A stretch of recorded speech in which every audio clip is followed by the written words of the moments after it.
What's up, everybody?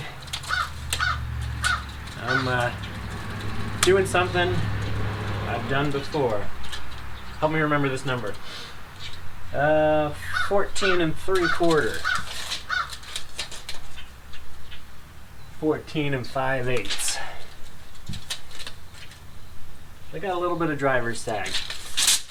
I am re-arching my rear springs. Some of you might remember this from before. I did it to the front. I gotta look up the date. So I have this video.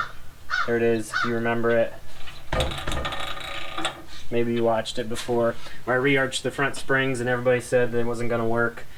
It's kind of old technology. People have done it for years. If you do it right, it does work. I think it's been, I'm guessing, 2 years, and it's still good. It didn't sag back down. So I'm going to bring the back up to match it. I'm going to try to go up about 2 inches. So I call this the Harbor Freight lift. So yeah, 2-inch Harbor Freight lift in the rear coming up. I'm not going to get super detailed on this video because I already have a detailed video on it, which I'll put in the description, but I'm just going to take you along on the process. So what we do is you remove the spring, obviously, and I will completely disassemble it, take out the center pin and the spring keepers, you know, the little clamp things, and then we take each leaf individually in this press, and this is like a Harbor Freight tubing bender or pipe bender, and we just arch them a little bit. You can still see on my floor the paint marks of the before and after from years ago when I arched my other springs. So you arch each leaf individually in small increments, not taking it past its point of elasticity, and you put it back together. That's it. I did the front years ago, like I said. It's held up great, and I'm going to beef up the back a little bit to get it up so it sits just a tiny bit higher in the back. So I'm going to pull these springs off, take them apart, and I'll give you just a brief taste of the process.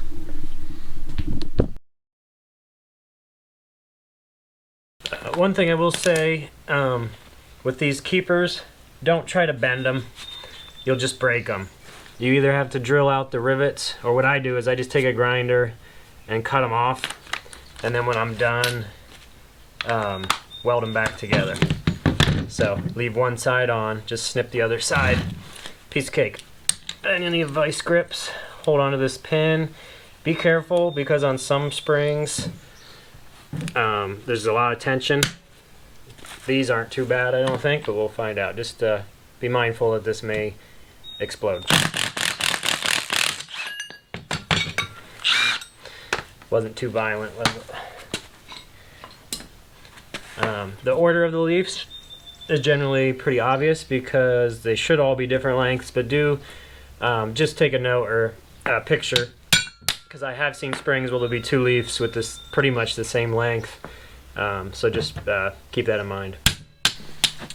So this is the tool we are using. It is nothing fancy.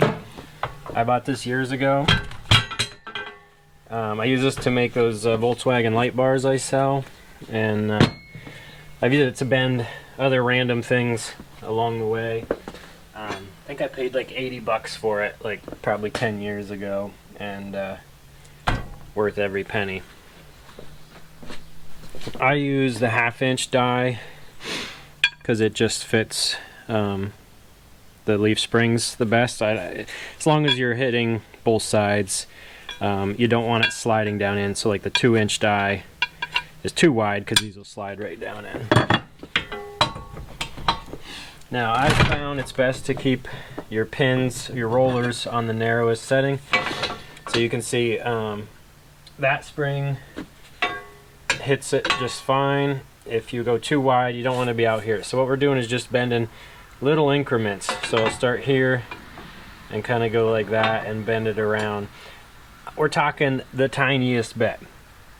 The first spring I did, I got overzealous, and I put real steep bends in it, and I had to unbend the whole thing. So less is more, baby steps.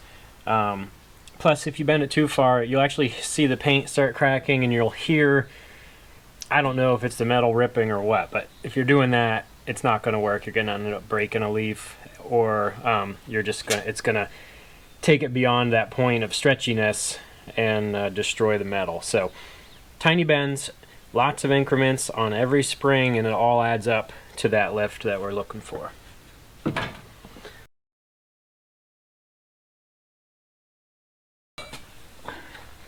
Take your time, work slow, little increments. One tip, don't bend right where the pinhole is. This is your weakest spot of your spring, so I don't put the press, the ram right here, and I also don't put the, you have your two rollers and then the press is here. Don't put the roller right on the pinhole either. Always go off to the side, because if you're going to break it or overbend it, it's going to be right there. I did the first 3 springs. If you're doing a good job, they're all going to match up. So if you have one, like if this leg of the spring was bent way up and not contacting, that would mean I have too steep of a bend. They're not going to be perfect. You can see a little light through this one, but you can tell they're a smooth radius without kinks, and I don't have one that's bent way more than the other. I'm kind of going by feel because I've done this several times now, but it's a good idea to spray paint or draw a line on the floor, and then kind of put your spring pack back together and make sure you're gaining a little but not too much, because if you lay this up to your old line and your old line's almost flat, this is going to be way too much arch. And adversely, if you're still basically flat, you're not bending it enough, because this is spring steel. So you have to bend it past the point of springiness a tiny bit. Otherwise, you're just bending it and going back like hitting a bump would be down the road. So just tips to keep in mind when you do this. There's a lot of controversy over this because of we live in a society where you just throw stuff away and buy new. These are 7-year-old vehicles. It's a hobby. So why not experiment with it? There are, it's hot re-arching and cold re-arching. Obviously we're doing it cold, which some people really disagree with. But if you're going to buy lift springs anyway, it doesn't hurt to give this a shot. And it's worked well for me, and not just me, many others. Because think about it, you're working with spring steel. When this comes out of the roller, it's flat. They put this arch in it. Probably hot, but we're doing it cold. So, go for it. Just don't worry about what other people think. Give it a try, but be safe and inspect it, because you don't want to be riding down the road with broken leaf springs. But it's a lot of naysayers out there, and if we listen to all of them, we'd never do anything fun. So learn, give it a shot, and let me know what your results are if you try this. So I'm going to keep cracking. I'm not going to show you in real time about how long it takes to do one of these springs. And like I said, I'm not going to push this one as hard as I do the short springs because I don't want to stress it too much. So that's all I do right there, is that bend, release the pressure, roll it back about 1.5 inches, and do it again. After you do 1 or 2, you'll kind of get a feel for how far to take it, and just be consistent. You just don't want kinks in it, and you want an even radius the whole way. Now, since we're bending it the way we are, it's not going to be perfect. You're going to have little steps, kind of, since we're not using a large die, but you can definitely minimize that by keeping your pressure the same and going the same distance between each bend. So it's a slow, boring process, which will probably make for a slow, boring video, but I think it's pretty cool and a good skill and something to experiment with. And it's free, a couple hours of your time. Spruce up your springs a bit, and then you can say you did it. And if you don't like it, get new springs. The first time I did the front in the video that I was talking about like a couple years ago, I went way too far, and so I had to go back through and bend the other way, which made me nervous, but it's been fine. Nothing broke. So I had to flip the spring over and flatten it out going the other way. It's kind of a pain, but that's when I learned go very small. Don't be too greedy. Baby steps. Less is more. I'm not like restoring these springs or anything. I'm just going to hit them with a wire brush to knock any of the dirt that's accumulated in between them over the years. I'll probably hit them with a little flat black just to prevent any rust. And then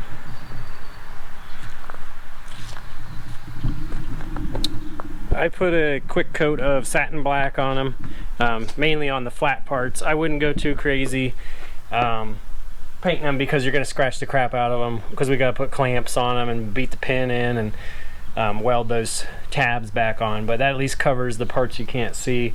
Then when it's all together and ready to go in, if you want to hit the outside of it with paint, but that's just personal preference. Now you want to take a minute and eat a sandwich and let that cure, and then we'll start the reassembly process. So you're going to just reassemble spring from smallest to the largest.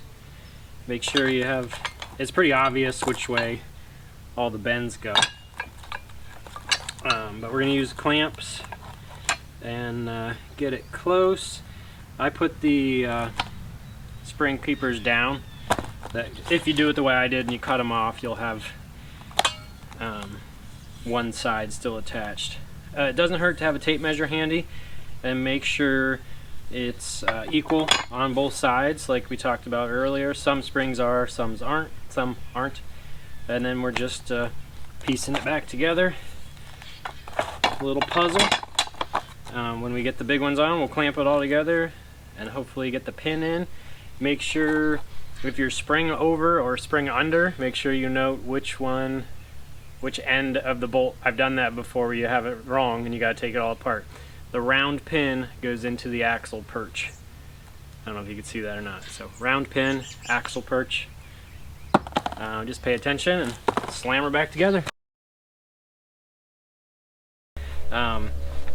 This bolt is tiny, so it's hard to get it through there. You can see how thick that is. So get yourself a pin or a long bolt and slide that in like that, and you can get them all through there. That keeps them lined up left to right and will really help. It's hard to see. That'll really help you get it the bolt started through and the clamps on.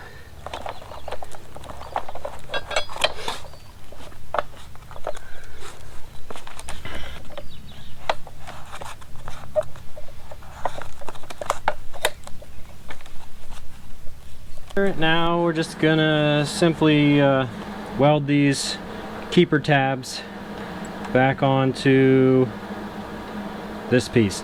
Now don't worry, this isn't going to get hot enough to mess with the temper of the spring, and we're only going to weld on, it's just this band of steel that goes around the springs, not the actual spring itself.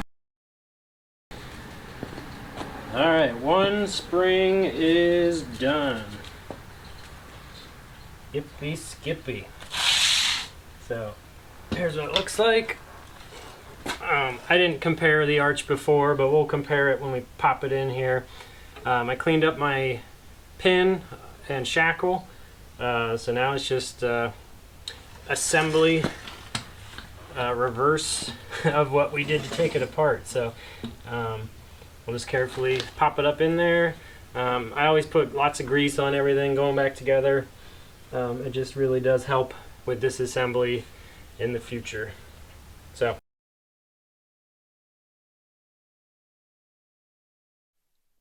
I spared you from watching me do the same exact thing on the other side, but here's the driver's side spring, so you can see I painted a stencil outline of the other one, so it's really not that much. Like if you split that difference, so you don't want to go like with a crazy arch, or it's going to be too high and it's probably going to have weakened the spring. So just a little bit of arch. We'll throw this one back in, and then we'll take some bumper measurements there. Hopefully you remember those numbers I gave you at the beginning of the video. Stay tuned. She's back together.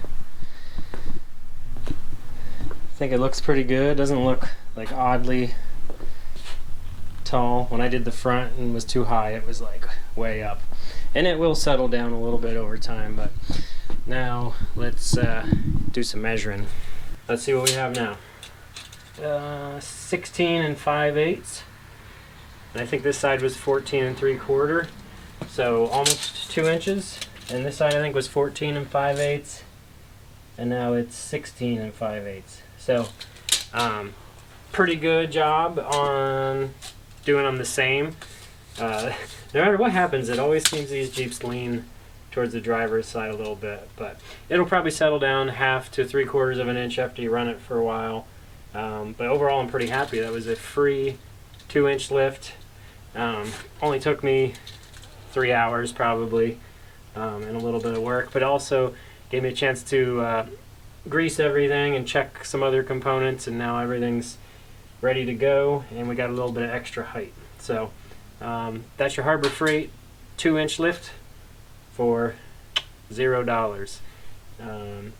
I'll do another update, but it's probably going to be about the same as the front. 2 years later, it's still sitting good. So as long as nothing crazy happens, we're ready to go have some fun this summer. Thanks for watching, and stay tuned for next time. Catch you later.